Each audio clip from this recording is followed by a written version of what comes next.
I think this is one of the hardest social issues in the country, and it's present in every corner of the nation.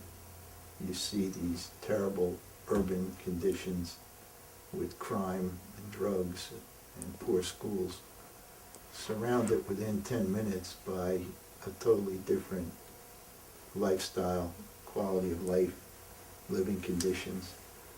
And you wonder, how can we have those two Americas?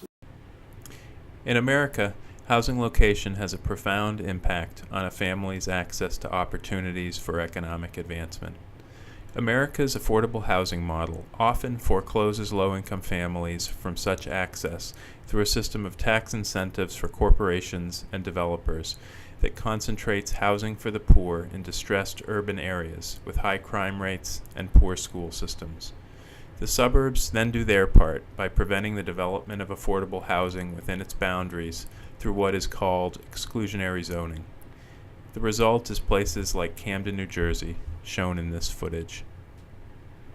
One pioneer in the affordable housing industry, Peter O'Connor, has spent his 40-year career as an activist attorney and nonprofit housing developer to effectively challenge these policies to force the New Jersey suburbs to open their doors and provide their fair share of affordable housing for the poor.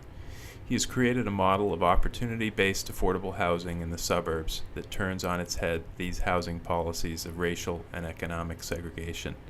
It has taken him his lifetime's work to develop Ethel Lawrence Homes, a 140-unit low and moderate income apartment community in the affluent suburb of Mount Laurel, New Jersey.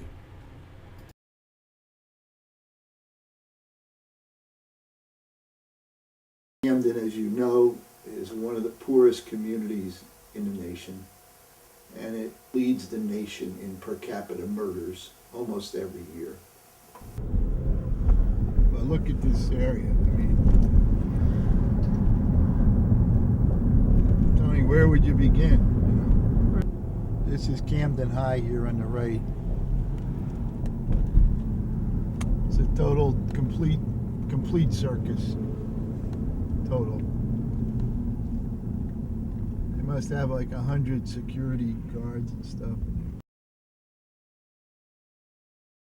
Over the years that I've spoken about, the last 40 years, places like Camden, Newark, Elizabeth have gone from white political places of control to minority controlled places. And they're tasting political power for the first time. And they are not advocates for moving their constituents that are locked into these urban areas out into the suburbs. And second, they're all on their knees for state aid, which is controlled by the suburbs.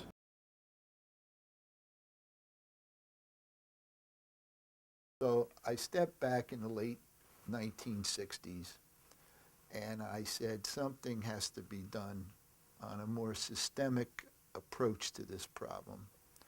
And working with two other attorneys, we fashioned an effort to try to challenge the suburbs to open their doors. We were contacted by a woman named Ethel Lawrence, who was a wife, a mother of 9 children, and a daycare teacher, and had lived in Mount Laurel for a number of generations, her family of blacks. The Camden clients I had, they were trying to get out of Camden into better housing in the region. Ethel and her client group, they were concerned that they would be foreclosed from any opportunities of new development in the suburbs, and that their only alternative would be to be forced into Camden. So in the late 60s, I merged the two client groups, and in 1970, we filed a lawsuit challenging Mount Laurel's zoning and planning efforts to exclude their fair share of the poor. In 1975 and again in 1983, the plaintiffs won in the New Jersey Supreme Court in the country's most sweeping and often cited decision, prohibiting towns from shutting out the poor through exclusionary zoning. From the first Mount Laurel decision in 1975, it took Peter some 25 years of grueling work to overcome vigorous state and local opposition to building Ethel Lawrence homes. During that process, it got very ugly, and we were called a lot of racial names. There were physical threats on myself and others at the meetings by people who were dressed in business suits with ties, and it would cause their children, their daughters, to be raped. These were the kind of comments at the planning board. Many would have difficulty distinguishing the property from neighboring developments that cost between $250,000 and $400,000 per unit. The human impact of living in Mount Laurel versus Camden is difficult to fathom. I love it here. It's quiet, it's peaceful. All my neighbors are nice. I feel safe. With my oldest daughter, she had a lot of behavioral issues. You know, coming from a Camden school, going into the school in Mount Laurel, she's made like a turnaround. A big turnaround being in, the school in Mount Laurel. One day while I was at work, I got a phone call saying, your house is on fire. And I'm like, oh my God. So I jump in a cab and I get, to the street and it's on fire, like on fire. And I'm like, yeah, where's my son? Where's my son? They said, yeah, it's your son's father. He's in there. And they said they thought that my son was in there, but my son was at his mother's house. Come to find out, somebody somebody broke in the house, shot him, killed him, and then tried to burn the house up. And they burnt, I had nothing, like nothing. Just my son, the clothes on my back, that's it. My son don't have a father, It really comes down to a lack of morality in the country and how one should share resources of the nation with their neighbor. And the funny thing about it is that a lot of the people in the suburbs go to church every Sunday, and they sing the songs, they read the prayers, and they all come out and feel good and shake hands.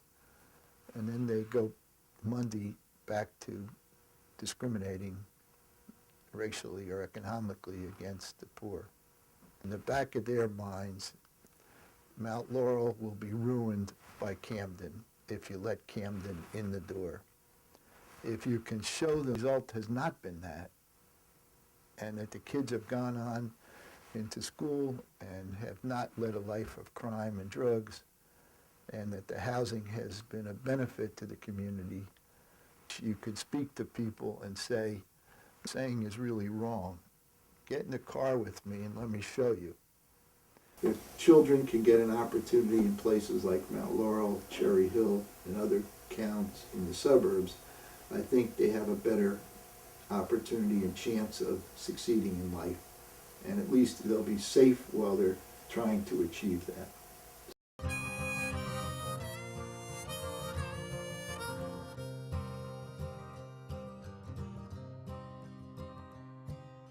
Man walking along the railroad track, gone some places, no going back. Highway patrol choppers coming up over the ridge.